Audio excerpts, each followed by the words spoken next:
Достор, ассаламу алейкум. Урматтуу Бишкек шаарынын тургундары, биз азыр Борбор калаадагы Октябрь Медерев атындагы көчөдө турабыз.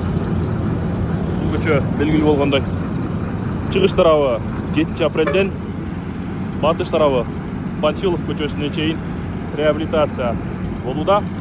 Азыркы учурда Юнус Алиев көчөсүнөн Жукеев Пудовкин көчөсүнө чейин аралыкта асфальт басуу жумуштары жүрүп жатат. Бул асфальттын экинчи катмары дал ушундай бадырайган пластик асфальт экинчи катмарына басылууда. Биринчи катмары кадимкидей эле асфальт болгон.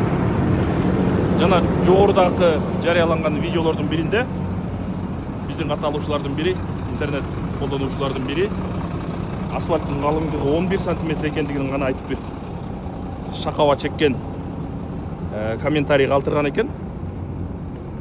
Достор, биринчи катмар асфальт бул 6 сантиметр калыңдыкта. Экинчи катмар асфальт болсо 5 сантиметр калыңдыкта. Андан тышкары, достор, бул капиталдык ремонт, бул жолду башынан же болбосо жаңыдан салуу эмес. Мунун астында эски асфальт болгон. Анын бир 10 сантиметрге чейинки калыңдыктагысын.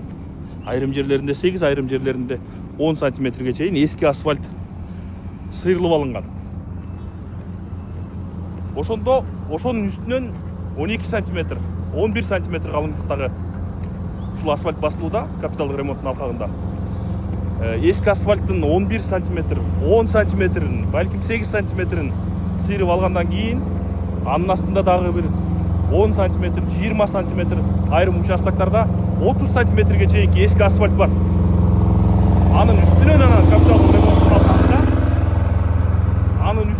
капиталдык ремонттун алкагында, ушул 11 сантиметр калыңдыктагы ушул эки катмар асфальт басылууда. Андыктан туура түшүнүңүздөр, достор.